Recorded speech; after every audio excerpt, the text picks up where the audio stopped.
Apakah jin bisa membantu manusia dalam berkelahi seperti ilmu kebal pacok?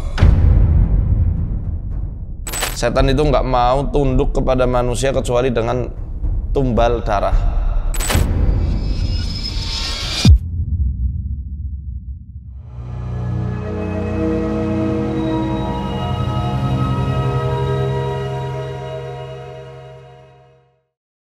Assalamualaikum warahmatullahi wabarakatuh. Sobat MFO yang dirahmati Allah, berjumpa kembali dengan kami, Ruquestion.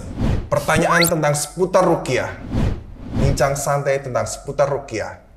Tentu bersama saya Tarmidi dan Muhammad Faisal.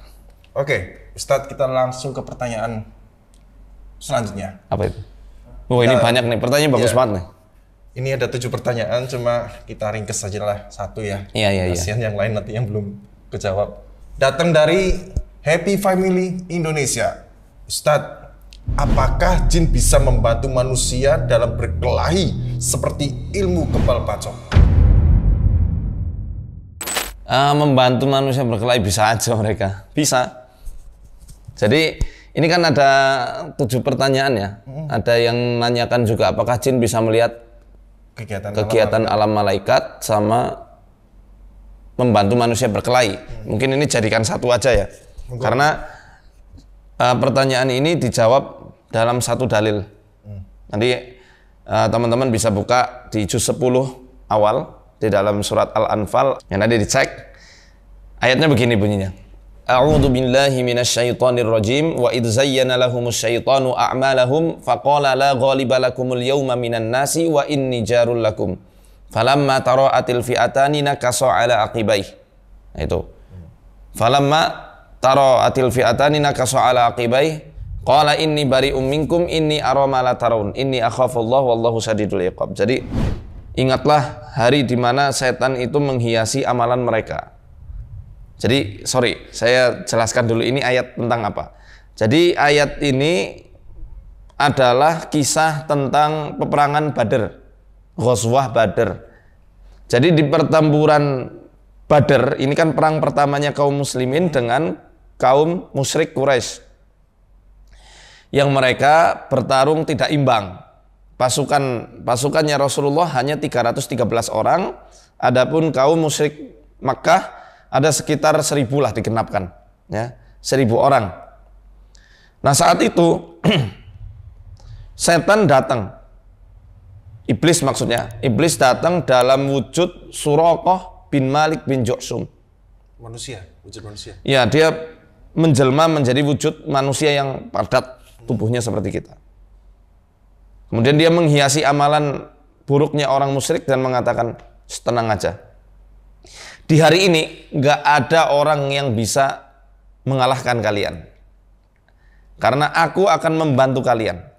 Jadi iblis dan bala tentaranya dari kalangan jin-jin yang kafir, mereka membantu orang-orang musyrik untuk mengalahkan pasukannya Rasulullah.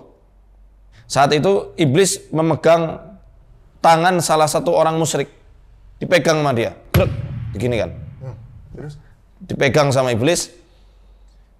Mau dibantu untuk melawan Rasulullah dan pasukan kaum muslimin.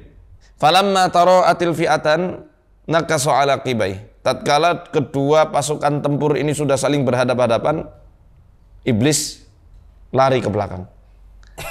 Iblis mengatakan, inni bari'um minkum inni ara ma la tarawun inni akhafullah wallahu syadidul iqab. Apa itu? Aku berlepas diri dari kalian. Pengecut banget. Intinya pengecut. Ya, ini khodam ini. Khodam kelasnya kelas iblis tapi ya bukan indang yang bentuknya monyet atau harimau. Nggak. Ini iblis langsung loh. Dedengkotnya para setan. Jadi yang tadinya dia megang tangan dilepaskan. Hari ini aku berlepas diri dari kalian, nggak jadi bantu. Kenapa? Aku ngelihat apa yang kalian nggak bisa lihat. Aku takut sama Allah. Allah keras sekali siksaannya. Jadi di sini kita bisa menjawab 2 pertanyaan sekaligus. Pertama, jin bisa membantu orang-orang berkelahi. Tapi orang yang seperti apa yang dibantu dalam perkelahian atau dalam peperangan? Mereka yang kafir. Mereka yang memerangi Rasulullah. mereka yang memerangi kaum muslimin. Kalau jenengan berkelahi melakukan suatu bela diri misalnya ya, kok dibantu sama jin, jenengan hampir sama seperti kisahnya ini nih. Iblis orang-orang musyrik Mekah. Karena yang dibantu mereka adalah orang-orang yang musyrik. Ya memang sih, kadang-kadang memang jin muslim membantu orang yang membantu muslim lainnya, tapi tidak sepengetahuan kaum muslimin itu. Kaum musliminnya nggak sadar mereka dibantu. Tapi itu sangat jarang. Karena biasanya kalau kaum muslimin dalam kondisi terdesak, yang bantu bukan lagi sekedar jin, tapi malaikat. Malaikat, teman-teman. Nah, kalau dibantunya kok sama golongannya ini, iblis ini, itu jin-jin yang setipe, satu spesies dengan iblis. Yang tentu manusia yang dibantu mereka adalah orang-orang yang memerangi kaum muslimin. Entah dia musyrik, entah dia munafik, na'udzubillah dia kafir. Kita bukan takfiri, tidak, cuma hati-hati aja. Jangan kok bangga, wah aku punya khodam jin. Nah ini Al-Quran udah jawab, orang yang dibantu sama jin dalam peperangannya itu orang yang musyrik, yang kafir. Kemudian yang kedua, ayat ini juga menjawab pertanyaan tadi, apakah jin bisa melihat aktivitas malaikat? Bisa ketika mereka satu layar dengan jin. Jadi malaikat ketika perang Badar datang 3.000 malaikat, datang lagi 5.000 malaikat, pasukan khusus malaikat, namanya malaikat musawwimin. Itu tidak bisa dilihat oleh manusia biasa, tapi di frekuensinya jin mereka bisa kelihatan. Namun ketika malaikat lebih lembut lagi, mereka tidak bisa lihat, jin tidak bisa lihat.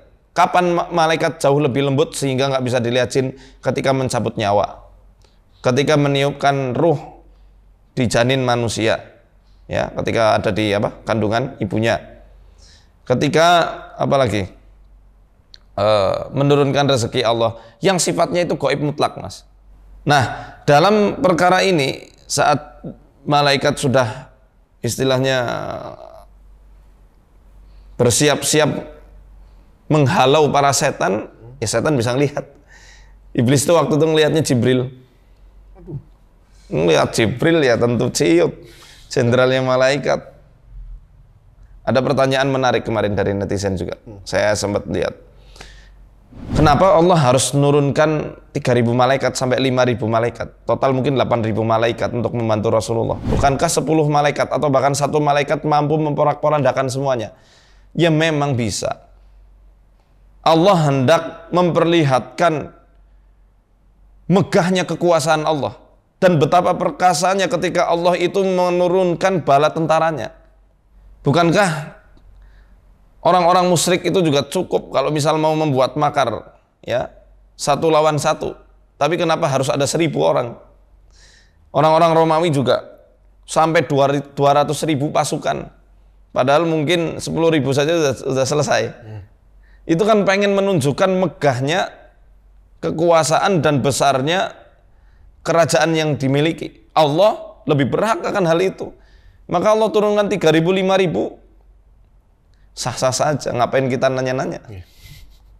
Allah pengen memperlihatkan janji Allah itu kokoh, janji Allah itu pasti. Dan siapa yang teguh dalam imannya pasti akan ditolong. Pertolongannya nggak main-main.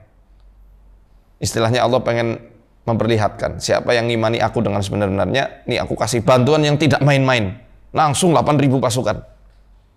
Sebenarnya ya 1 Jibril aja sudah bisa memporak-porandakan semuanya. Ya, tapi Allah pengen memperlihatkan kemahaperkasaannya Allah. Dan ada suatu riwayat bahwa malaikat duel itu ketika Badar tok, ketika perang Badar saja. Itu duel malaikat. Karena siapa saja yang ikut berjihad membantu Rasulullah di perang Badar dari kalangan manusianya, maju tanpa ada rasa keraguan atau bahkan dia sampai mati syahid, dia sudah dijamin surga sama Allah. Dan malaikat-malaikat yang ikut turun ketika perang Badar akan mendapat derajat yang mulia di sisi Allah. Jadi kala itu malaikat berebut.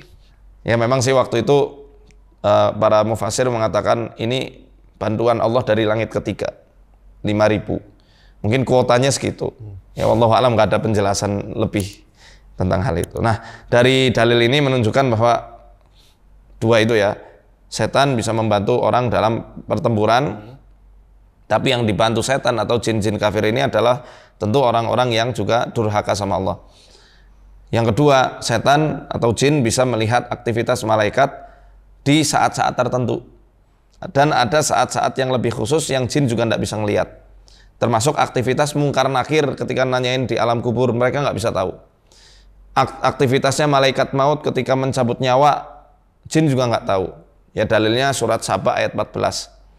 Kemudian, tapi ketika misalnya mereka sedang bercakap-cakap, aktivitas setan ya sukanya mencuri dengar perkataan mereka di langit. Saat Allah habis memberikan suatu titah, suatu keputusan, malaikat kan pingsan dulu tuh. Ya, banyak yang pingsan. Dan ada yang takut sambil nutupi wajah mereka itu dengan sayap-sayapnya. Setelah selesai mereka bangun, mereka saling bertanya kepada yang kuat tidak pingsan itu. Apa yang barusan difirmankan Allah? Titah apa yang sudah disampaikan di langit? Allah memberikan suatu keputusan ini dan itu. Setan-setan nyuri dengar, nyelinap dia di langit. Setelah dapat kabar dari malaikat itu, ya dibawa. Jadi Rasulullah menggambarkannya itu ketika jin mau mendengar pertanyaan malaikat itu kayak gini. Rasulullah menumpuk tangannya. Jadi gini. Mereka saling bertumbuk-tumbuk, saling menggendong dari bumi menuju langit. Bertumbuk-tumbuk. Nanti kalau sudah yang paling atas, yang paling ujung itu mendengar apa yang difirmankan, apa yang disampaikan malaikat, mereka bisikin sama yang di bawahnya. Terus gitu kayak pesan berantai. Makanya kadang-kadang apa yang disampaikan ke dukun itu tidak valid 100%. Dicampur dengan 100 kedustaan. Ya contohnya deh, nggak usah jin manusia suruh pesan berantai aja. Salah. Banyak yang salah. Itu dia. Nah, ini juga difirmankan Allah dalam Quran. Ketika Al-Quran diturunkan, Rasulullah sudah diutus sebagai seorang utusannya Allah. Langit dijaga dengan penjagaan yang ketat. Nanti teman-teman bisa cek di dalam surat Al-Jin ayat 8 sampai ayat 9. Wa anna lamasna as-samaa'a fawajadnaha muli'at harasan shadidan wa suhuba. Dulu kami ini bisa menggapai langit, tapi sekarang kami menemukan langit itu dijaga dengan penjagaan yang sangat ketat dan panah-panah api yang siap mengintai. Wa anna kunna naq'udu minha maq'ida lis-sam'. Dulu kami punya tempat duduk di sana untuk mendengarkan perkataan malaikat. Wa may yastami'il ana yajid lahu shihabar rasada. Siapa yang nekat untuk mencuri dengar sekarang ini, maka dia akan dilempar dengan panah api yang mengintainya. Mati. Mati, banyak jin yang mati. Jadi kan menggendong tuh pada jatuh, plak. Dan itu mati loh, Mas. Jadi kalau ada istilahnya meteor atau bintang jatuh, itu tanda malaikat sedang melempar setan pencuri dengar. Dan itu bukan khurafat, bukan takhayyul. Inilah yang disabdakan Rasulullah SAW. Dilempar. Ustaz, saya sendiri mau tanya nih. Tadi kan para setan kan mencuri dengar apa yang dikatakan malaikat yang datangnya dari Allah tuh. Itu sebenarnya mungkin dari pesanan para dukun kali ya. Iya. Pesanan para dukun yang tukang peramal, yang penerawang gitu kan. Berarti kan otomatis karena jin itu mati, karena jin itu bakalan mati kalau ketahuan, otomatis kan upetinya harus gede lah dari. Oh iya, tumbalnya. Tumbalnya besar juga. Makanya kan di pembahasan yang telah lalu kita katakan setan itu nggak mau tunduk kepada manusia kecuali dengan tumbal darah atau tumbal yang sifatnya itu besar pengorbanannya sebagai wujud loyalitas manusia kepada para setan sebagai mitra kerjanya. Iyalah, resikonya dia mati. Resikonya mati kok, sama-sama. Manusianya resiko mati, jinnya juga resiko mati.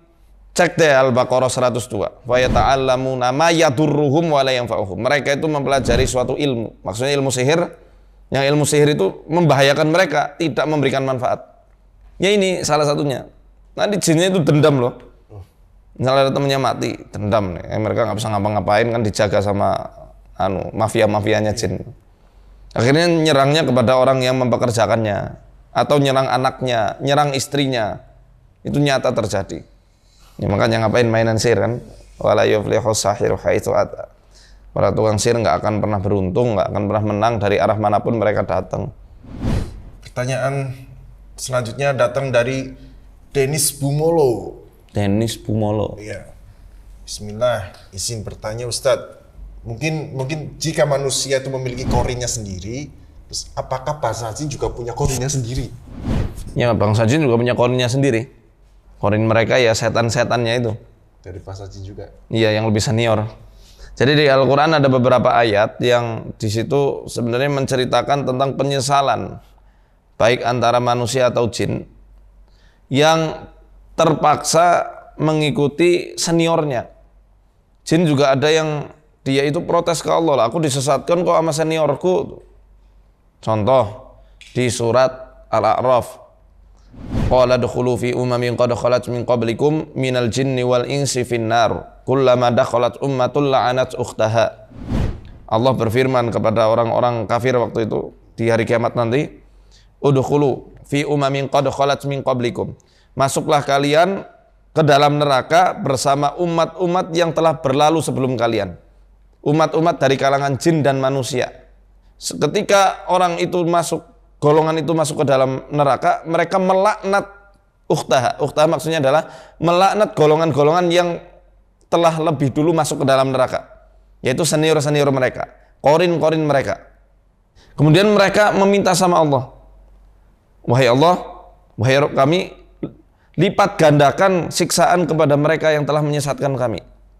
Tapi Allah jawab, setiap yang menyesatkan itu sudah ada balasan yang berlipat ganda karena telah menyesatkan yang lainnya. Yang lain di Fusilat contohnya deh. Di surat Fusilat ayat 29. Wa qala alladziina kafaru rabbana arinal ladaini adallana minal jinni wal insi naj'aluhuma tahta aqdamina liyakuna minal aswalin. Ini yang antara jin sama jin lah ya. Wahai Allah, berkatalah orang-orang kafir kala itu. Orang-orang kafir ini kan bukan hanya manusia aja, jin juga ada yang kafir juga kan. Wa qala alladziina kafaru rabbana arinal ladaini adallana. Ya Allah, perlihatkan kepada kami orang-orang yang telah menyesatkan kami ketika di dunia. Naj'alhuma tahta aqdamina liyakuna minal asfalin, supaya kami bisa injak-injak muka mereka sehingga mereka menjadi orang yang hina.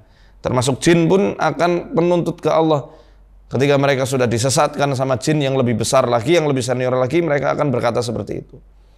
Jadi itulah yang menyesatkan jin, ya, dan juga manusia ya, para setan-setan. Setan kan setan ini kan nama sifat, Mas.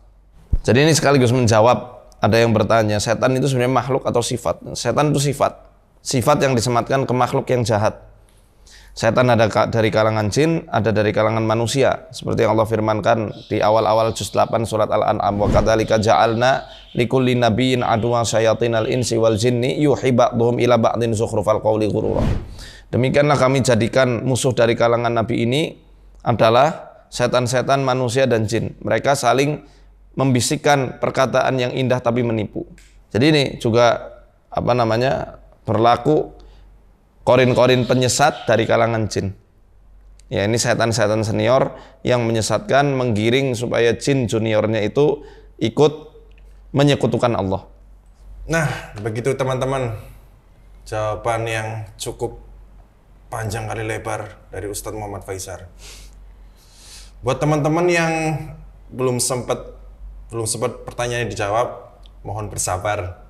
Satu pertanyaan aja jawabannya cukup panjang. Tapi jangan putus asa, tetap tanya terus di kolom komentar. Ya. Gitu Ustaz? Baik di YouTube maupun Instagram, boleh. Betul. Ya. Di YouTube atau di Instagram. Baik, kami pamit undur diri. Terima kasih. Assalamualaikum warahmatullahi wabarakatuh.